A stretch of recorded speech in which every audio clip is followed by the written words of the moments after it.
All right, guys. So this week has started off with a lot of big but weird news, right? Yesterday, I did a video about Chinese Captain America style super soldiers that they apparently are trying to develop in China.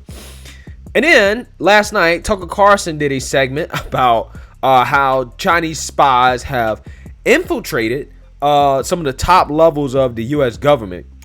And then Axios comes out with an interesting article about an investigation they did into some politicians in the West Coast and Midwest that had, let's say, a happy ending type relationship with a Chinese spy.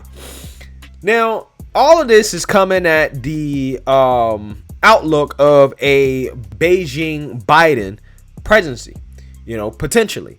So this is interesting because the Democrats accuse the Republicans of being in bed with Russia, and then it seems that the Republicans are accusing the Democrats of being in bed with China, right? And obviously, there's an element of truth here to the being in bed with China stuff, because we actually have solid evidence, investigations, and Chinese officials talking about and acknowledging this stuff. But before we get into that, my name is Greg Foreman, and you're watching A Black Conservative Perspective. Make sure you like, comment, and subscribe. Most importantly, share A Black Conservative Perspective, aka a leftist worst nightmare. You can also follow me on Twitter at GForemanBCP. Let's get it. All right, guys. So take a look at this segment that Tucker Carlson did last night about Chinese infiltration of spies into the top levels of U.S. government. The man you're about to see speak is a professor from Beijing called Dongcheng. The video comes from an appearance that he made on a Chinese television show about Wall Street and international trade. Dongcheng works at Renmin University in Beijing. He is also, like so many in academia in China, a servant of his country's government. This video was deleted from Chinese social media soon after being uploaded, and there's a reason for that, as you'll see. 前边特朗普政府跟我们打贸易战，那么我们为什么搞不定特朗普政府？啊，为什么以前1992年到2016年之间，中美之间各种问题都能搞得定？是不是？大家发现没有？所有的危机，不管是银河号事件，还是炸大使馆，还是撞了飞机，所有事情全部是床头吵架床尾和，2个月之内搞定。什么原因？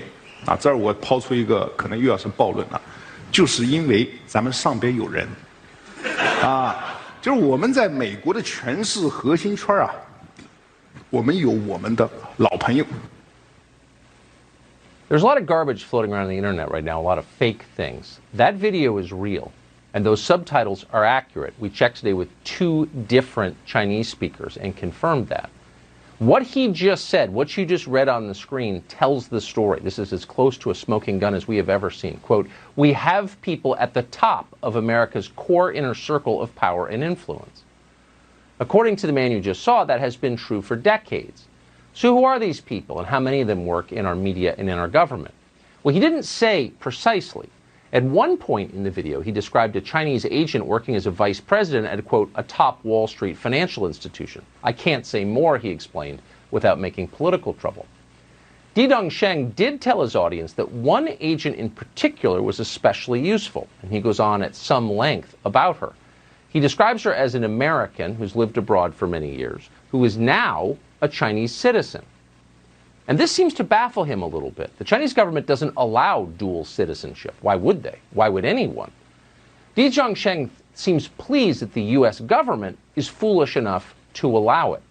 He explains that this American agent, who lives at least part of the year in Beijing, helped the Chinese government with a propaganda operation in the city of Washington in 2015. And he goes on to describe that in some detail. The Obama administration was easy to manipulate, he suggests. They helped. The Chinese had many friends among the Obama people. The problem came when Donald Trump was elected. After that, he says, everything changed. 是呢，就过去这个30年啊，过去40年，我们在美国的他的这个利用他权势核心圈，是不是？我前面讲过，华尔街在1970年代开始对美国它的内政外交有非常强的影响力，所以我们有路径依赖，是吧？但问题是，08年之后，华尔街的地位下降了。更重要的是，16年之后，华尔街搞不定特朗普，为什么？很尴尬。特朗普以前对华尔街有过一次软性违约，所以双方有矛盾啊。当然，这个细节我就不多说了，时间可能已经来不及了，是吧？那么，这个中美贸易战过程中，他们也试图帮忙啊。据我所知，美方的朋友跟我讲，这个试图帮忙，但是力有不逮。Since the 1970s, he said, and he's an economics professor, you should know, Wall Street has had enormous influence over the way the United States government operates, over American policy. The Chinese government, he says, has enormous influence on Wall Street. And that arrangement worked very well for a long time. Then Donald Trump unexpectedly was elected in 2016, and Wall Street was infuriated. Wall Street can't fix Trump, he said, but they tried. And this solves the mystery.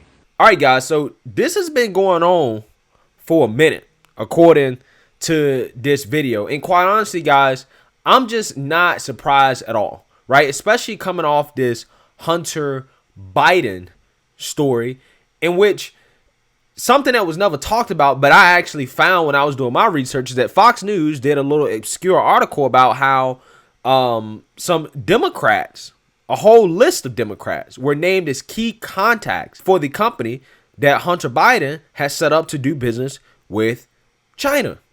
And nobody talked about it, right? It was completely ignored. I think I was probably the only person to mention it. So for me, when I see this type of stuff, I'm not surprised at all. And honestly, it's just not a coincidence at this point. All the things that we have, all the evidence that we have, I think that at this point, you can't be labeled a conspiracy theorist by saying that China has thoroughly influenced the U.S. government. Matter of fact, if you say the opposite, I would probably label you as a crackpot conspiracy theorist at this point.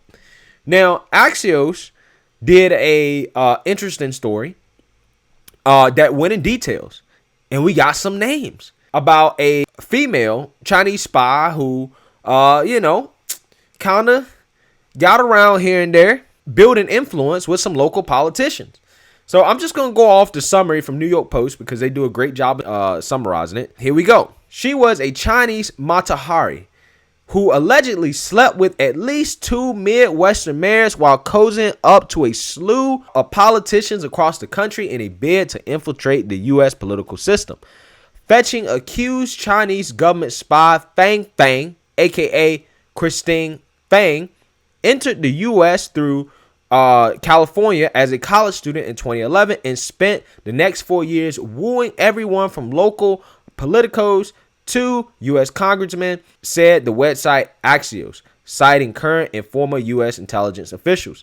Among the politicians who Fang got close to was California Democratic Representative Eric Swalwell, and she also once helped raise funds for Representative Tulsi Gabbard. Sources said, quote, she was on a mission, a U.S. counterintelligence official said of Fang, and it included plenty of seduction before the feds got wind of her tactics, and she vanished in 2015. Apparently, Fang Fang like that American Thang Thang. You know what I'm saying? The idea was for Fang to move herself into key government circles and sometimes political beds to gain personal information about them while ingratiating herself with unwitting potential up-and-coming heavy hitters, intelligence sources told Axios. U.S. officials know of at least 2 mayors who had romantic relationships with Fang Fang, likely in her late 30s or early 40s, for about 3 years, the site said. The accused spy had sex with an Ohio mayor in a car, an incident caught on FBI electronic surveillance, an intelligence official said. Bro, you can't make this stuff up, man. These spies from China, I must give it to them. They are dedicated. They are willing to ride any pole they can to the top and get the information they need for the People's Republic of China. I'm pretty sure that she sucked all the information and DNA that she could out of these politicians. You gotta love the dedication, man. The mayor asked Fang at one point why she was into him, and she allegedly replied that she needed to improve her English. Another mayor, described as older and from a quote obscure city in the Midwest, called Fang his quote girlfriend at a conference in Washington D.C. in 2014. Former Cupertino, California Mayor Gilbert Wong told Axios.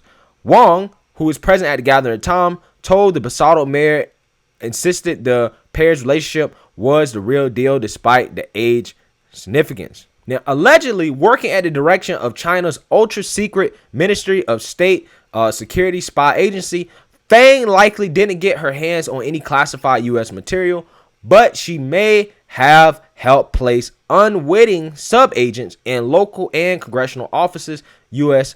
officials said. Fang helped place at least one intern in Swalwell's office, according to two sources. She also raised funds for Swalwell's 2014 re-election campaign and interacted with the congressman at a number of events over several years, the site said. There is no evidence of any illegal contributions being made. The Federal Election Commission's record don't indicate Fang made any donations. Foreign nationals are prohibited from making political donations. But federal investigators who began investigating Fang based on what they considered her suspicious behavior informed Swalwell about their concerns involving her in 2015. At that point, Swalwell, who had not been accused of any wrongdoings, cut off all contact with Fang. Quote, Representative Swalwell long ago provided information about this person whom he met more than 8 years ago and whom he hasn't seen in nearly 6 years to the FBI, the congressman said in a statement to Axios. To protect information that might be classified, he will not participate in this story. I think that's really enough here. Basically, she mainly interacted with, some Midwestern politicians and some people on the West Coast, including Ro Khanna, right? And allegedly Tulsi Gabbard, like I mentioned before. She was everywhere. The scary part about this is that this is happening, and based off this story and the Tucker Carlson story, I believe that this is happening at a very, very, very significant rate. And because of that, I think that a lot of Chinese American citizens who have nothing to do with this may end up facing some backlash or, may experience some type of discrimination or whatever as a response to these type of news reports. So I just want to make it clear in my video that you should not, try to classify anybody who's here that's Chinese as potentially a spy. However, it is scary to think that somebody who is Chinese, who may be among us, could actually be a spy, right? Especially if they have immigrated here directly from China recently, or, they're on a visa or something of that nature, or if they're even involved politically, right, in the United States. Could they be a Chinese spy? And again, with this type of information, it's fair game to ask these type of questions. And I'm particularly concerned about this Biden administration, because this Biden administration, like I mentioned through the Hunter Biden emails, and the Democrat Party seems to have some strong ties to China. And they're also very weak on China. Like the guy said in the video, Trump has been tough on China. Trump has not given in to Wall Street when it comes to China, right? Think about it. China has infiltrated our top financial firms. And guys, if you haven't realized by now, we live in a corporatocracy, moving towards what I like to call a technocracy, with Facebook, Twitter, Google, all the big tech companies basically taking over. But we live in a corporatocracy, which means money talks. Money talks to these politicians. If China has infiltrated Wall Street, they made relationships with the politicians, that means the money and the politicians themselves may be pimped out by China at this point. And again, that's very, very, very scary if you also consider the military, economic, and political ambitions of China on the global scale as a whole. I mean, there's new stuff coming out every day about what China is doing, right? Whether that's, fighting with India and Pakistan, what's going on in South China Sea, trying to develop super soldiers, their relationships in Africa. China, people talk about Russia, man. I don't even think Russia should be on a radar in terms of the same level of threat that China is to the United States at this point. I mean, I'm so serious about that. China is legit, right? They don't play around. And I'm not trying to toot China's horn. I'm just letting you guys know that we should not take this threat from China lightly, and that we should pay very, very, very close attention to the rhetoric that the Democrats are spouting to the American people in regards to China and what they're actually doing with China if Joe Biden takes office.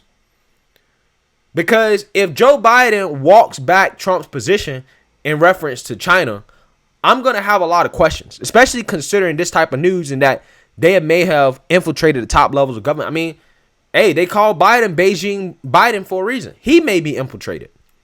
He might be compromised. I'm just saying. It's a possibility considering the reports that we see here. But apparently, Fang Fang decided that she was going to dip and get out of the United States when the feds got wind of her. So she basically fled the United States in 2015, presumably to go back to China. And basically have not been seen again. And they failed to get in contact with her when trying to ask her questions, of course. So, yeah. This story is interesting, man. As you can see, these Chinese spies, man, they come over here and they're willing to do literally anything to get what they need and to accomplish their mission, and then head straight back to China to report back to their supreme leader. So, scary stuff, man. Let me know what you guys think. Make sure you like, comment, and subscribe. Most importantly, share a Black conservative perspective. Peace.